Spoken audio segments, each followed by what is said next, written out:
Welcome to the Tradies in Business podcast with your hosts Warwick Bidwell and Nicole Cox.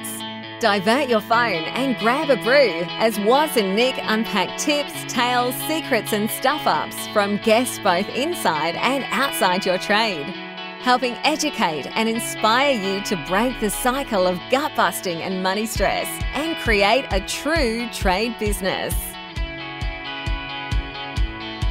G'day, Tradies in Business Tribe. Sometimes I feel like you start with g'day or hello or whatever to grab my attention because it's wandered off just briefly while I wait for you to hit record. What? Exactly. How are you, listeners? I realise that Tradies in Business Tribe, no, that's TIB176. It's not TIT. That would have been childish. I hate the whole concept of a tribe. Really? I do. I'm sorry. We're going to have to find another way. I want to dance around the fire and... No, I don't want to know what you do in your personal time, Warwick. Wear my loincloth. No. Was in a loincloth. Will you be excited to know, Coxie? I won't be excited to know anything about was in a loincloth. Well, I don't have a loincloth, but I did buy some cycling attire that my wife said, this is my wife's words, it looks okay, but do not ever let anybody in public ever see you wearing that. I love that. It needs to be covered up at all times. So there you go. You can use your imagination to wonder what the heck was bought. Here's a tip. Here's a friendly tip from Nicole, the co-host at Tradies in Business podcast. Don't use your imagination. Just let that one slide right through. Go on. And focus on something else. You know you want to. I really don't. I can make it cover my nipples. You know I don't want to. You know I don't care. We'll hark back to Friday's episode. Yeah. But this is not a Friday episode, so we're not going to use naughty words. It's a family show. It is a family show. It is so much a family show that we're going to talk, I don't know, there's nothing really to talk that's family oriented, but we're going to talk about marketing, Coxie. I think your kids will be bored, so yeah, you might put them to sleep. Maybe this is how we help families, by putting your kids to sleep. It's boring conversation. Well, actually, marketing isn't boring conversation, but I'm sure to children it would be. Yeah.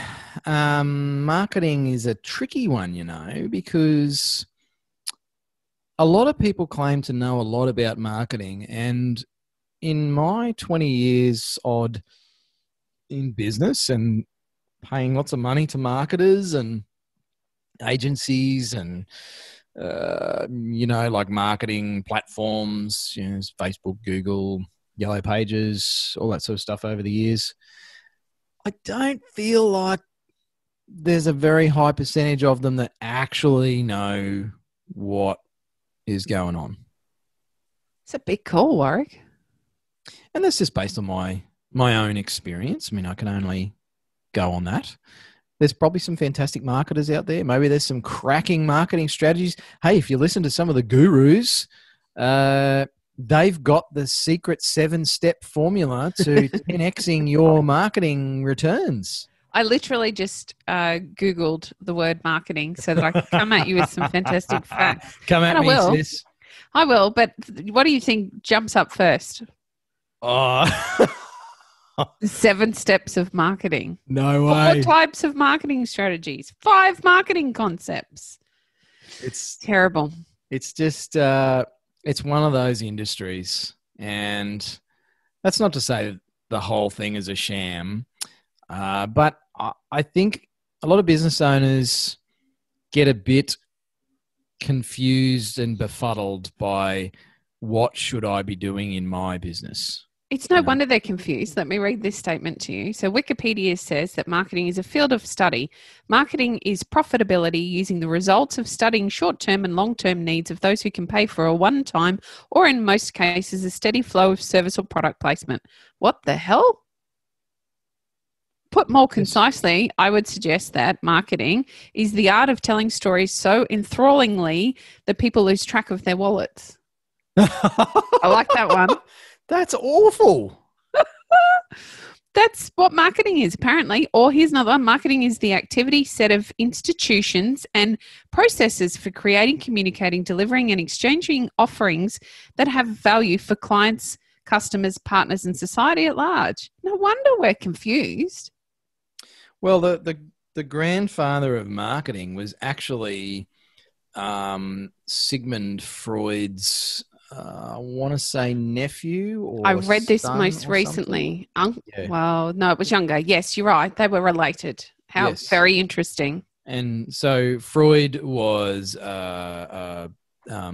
psychologist and, basically big on human psychology and what makes us tick. And so marketing really just comes from that. Marketing is all about human psychology and how and why people make choices about things. Really, Yes, that's what it comes down to. Mm-hmm. And so Freud worked out, I think, in the 1800s or something, or early 1900s. Like, it's not that old. Worked out that if they could tap into the human frailties, essentially, they could sell more shit. Whoops, I just said a naughty word on a Tuesday episode. I think we're allowed to say that one. So that's really the premise of everything we see now on billboards and social media and television and brand-funded entertainment. Watch a movie or a Netflix program and tell me how many logos and brands you see sprinkled throughout the program. And there you have some more marketing. It's just, if a cool person is using a particular branded laptop or phone or driving a particular kind of car, like, those companies pay big bucks to get their products placed in quote unquote entertainment. And so that's all marketing, because we see that and go, oh, well, if they've got it and they're cool, then if I have that, then I'll be cool. And that is how our brains work. Hence the rise of influencers. Yes, the influencer. Oh, one of my favorite things, Coxie. Sorry, excuse me. So my son's actually creating an entire business around influencer marketing. That's how big this has become, particularly now. Remember, he's 18, so his generation is very different to ours. But his entire business is based around influencer marketing, which I find to be mind-blowing. Yet to see whether it'll work, but he's going to give it a crack. Yep. And it's all about... Well, okay, so this is a big generalization. We did an episode about generalizations recently, so I need to be a bit careful here. So I'm making a generalization. Marketing largely is about tapping into people's fear that they're not enough. Yes. They don't have enough. They're not sexy enough. They're not wealthy enough. They're not funny enough. They're not fit enough. Whatever. Their kids aren't performing well enough. You name it. There's a not enoughness to just about every product. Geez, I'm finding it hard not to get sweary. Out there in the marketplace. Now, as a trade business, here's the irony and the paradox in all of this. You can actually use all of that to support you in your business. And I'm going to make the sweeping assumption that if you're listening to this, you're going to use marketing for good, because you're a good person. You're a good business, you do a good job, you solve people's problems in the trade that you're in, and you deliver value to your customers. Now, if that's the framework that you're listening through, I'm okay for you to use marketing to get more clients. If you're a cowboy and you're ripping people off and being disingenuous and you don't care about your customers, I hope you never understand marketing, because that's not fair on consumers. So, assuming you're doing this for good and you're a good person and a good business and you deliver value, marketing is just about you actually showing that people can be more if they use your product or service. It was a big part of what we did in the construction company. So it came right down to how we dressed, the car we chose to drive to the appointments to meet the clients, to how we presented on social media, to the style of conversation we had, to where we hung out and shared, to everything, I guess, that we showed of ourselves within our business. That's marketing. It's all encompassing. It's not just a Facebook ad. No. It needs to be the entirety of your company. And I guess that's a bit of what's going on with influencer marketing. It's just the next expression of people wanting to be like someone else. Yeah. You know, it's just I want to be more like the mountain biker that I saw shredding on a YouTube video. So he's running a particular kind of pedal on his bike. So I'll go get the same pedals because they must be good because they help him ride better. Or his brand of bike or the sports drink that he has, you know, like it's what it really comes down to. So, you know, people take a lot of pride in their houses and their yards, and it's a big public signal for our own worth, sadly, in a lot of cases, but that's the reality. And you're in business listening to this. So you kind of either need to get with the program when it comes to marketing, or you're going to get left behind. Can you remember back in the 60s? Well, I actually don't physically remember the 60s. I was not yet born, but we see a lot of really interesting marketing. It really started to shift. I'd say the 50s and 60s marketing really changed. And they began to talk about, and I'm probably thinking of home-based marketing. So I'm thinking about appliances. I'm thinking about food. I'm thinking about the groceries you use in and around your home, even your garden stuff and the house stuff. They started to talk about Mr. and Mrs. Jones and keeping up with the Joneses. There was a real shift in the way marketing began to be presented. And maybe that coincided with television or the way the stories were told on the radio. I guess it was a bit of a golden era through that time. But that shift came in that it really was the first wave of influencer marketing. Mr. and Mrs. Jones, let's keep up with the Joneses. Let's do what they're doing. Why should you have dishpan hands when you can have a dishwasher? Or why should you hurt your back leaning over to, scrub the floor, use this mop or vacuum or whatever it might be? Very much there was a comparison. That's what the marketing was all about. Now, that can be done in a really positive way, or it can be done in a negative way, very similar to what you were just saying. So we talk all the time about not comparing yourself to the competition, but advertising your value, talking to the pain points, how you're going to solve them. Marketing is a really big opportunity to tap into the emotion of your client or your potential client, understanding what they're frustrated by, what they're upset by, what they're scared about, what their not enoughness is, tapping into that, speaking to those things. And that's how you then make the connection with them to want to come and work with you moving forward, whether it be on a small emergency plumbing job because suddenly there's water flooding in my house and I need somebody I can trust to come and do it straight away that won't rip me off, because unfortunately that's the way consumers think. Or whether it be somebody that I want to spend $1 million with to build me my beautiful palace that I've always wanted to own. Mm-hmm. The marketing in either way needs to be similar, or the basics of the marketing needs to be similar, and you're still meeting an emotional need for those people that you're selling to. Crazy to think. Yeah, and you've hit one of the key words, Coxie, is emotion. Mm.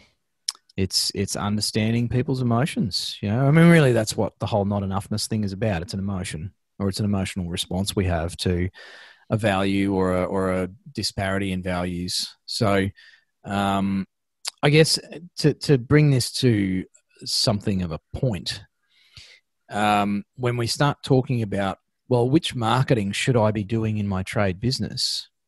A lot of the time, I feel like that question gets asked with us looking at our business, looking at our product or service. Like, well, which marketing works for a plumber? And it's like, looking at you and your own business and the service that you provide isn't going to tell you which marketing works for a plumber.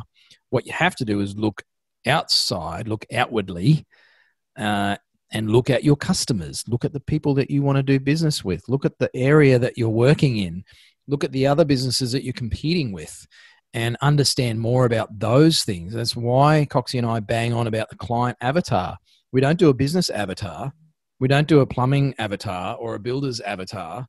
We do an avatar, which is all about your customer, because your marketing needs to speak to other people. And I don't care if you don't like social media listening to this. If you're one of those people who's like, social media, I hate social media, I'm not doing anything with Facebook. It's like, well, I don't actually care. If I'm your coach and mentor, then bad luck. Get over yourself and understand that your customers largely, most of them are on Facebook. Mm. So if you want to market your business, you got to think about that. Now, I'm not saying Facebook is the best marketing strategy for a builder or a plumber or any other trade. It might not be relevant for you. And we've got plenty of examples of members who are crushing it with strategies that most businesses don't even give a second look to, and don't actually cost a hell of a lot of money. There's been some fantastic conversations in our boards lately about a particular marketing strategy that has nothing to do with online. And in fact, it's actually getting people some pretty good connections and winning them some business. So you have to be willing to look outwardly. That's terrible English, was. You gotta look outward. Normally it's me with the terrible English. Instead of inwards. And that's how you know what the best strategy is for you, is by understanding your clients and their emotions and their values and their fears. And look, good marketers will talk about this stuff a lot, because marketing is really just about human psychology and human emotions. And guess what, listeners? I'm sorry to break it to you. There is no silver bullet. There is no one single strategy that is going to work for you 100% of the time. And that's why, Coxie, because every human is different. Every suburb is different. Every faction or group or minority or majority has different preferences, different emotions about things. And so every trade business is dealing with different people. I mean, I have different kinds of friends to you, thank goodness, because you'd be a bit scared if you had the same friends as me. But my friends have similar interests to me. Now, if you want to deal with me and my friends as a business, you need to understand me. Understanding Coxie is not really going to help you, although we do have a lot in common, obviously. But my next door neighbor has a completely different set of interests and values to me. You know, I mean, the fact that he lives in a $750,000 house is testament to that. A couple of fancy cars in the driveway. You know, kids go to the number one private school in the area. And I have a 30-year-old Land Cruiser that I'm very proud of. You know, we grow our own chickens and eggs. My daughter goes to an independent school. But you would think that just because we're in the same street, that we're potentially going to be the same customer for a plumber or an electrician or a roofer or whatever. And if you go in there on that premise, you're going to miss one of us with your marketing, because it's not going to appeal to us. And if you want to deal with old mate across the road and you're pitching your marketing at me because you think that's who is going to buy your stuff, then you're going to miss my neighbor, and he might actually be your target market. So that's where, you know, what's the best marketing strategy for a plumbing business? The one that speaks to your customers, the one that taps into your customers' emotions. Don't know what their emotions are? That's the first thing you need to do. And then you can actually boil it down to the 3 or 4 marketing strategies that are going to be best for you. Now, we're going to dive into this a little bit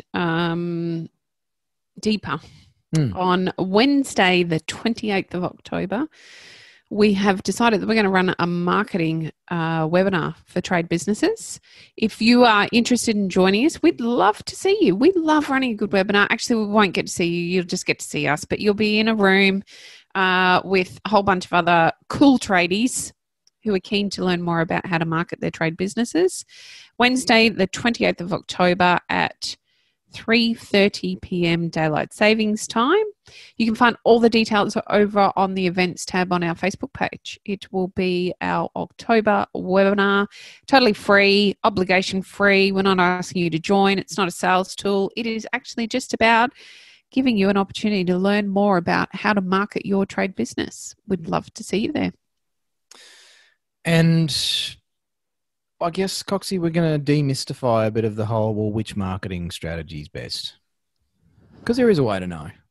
Well, there is. We've got a few tricks up our sleeve. No silver bullets, but a few tricks. No, and you know, there's hard work involved and some tough decisions, but we'll help cut through the noise, I guess, of everything that's floating around online and all the different opinions, and actually skill you up so you can figure that out for yourself without just going, oh, well, I read that I should be doing this. It's like, really? Based on what? What's the what's the method or the process that you use to actually make that decision. So that's what we're going to hopefully teach you. Coxie's given you the dates and how to find that. Make sure you get on board with that one. And apart from that, as always, have a fantastic day and we'll talk to you again soon. Thanks for listening. Hooroo. You've been listening to the Tradies in Business podcast with Warwick Bidwell and Nicole Cox. Find out more about today's guest, tools for your trade business and other cool stuff at tradiesinbusiness.com.au.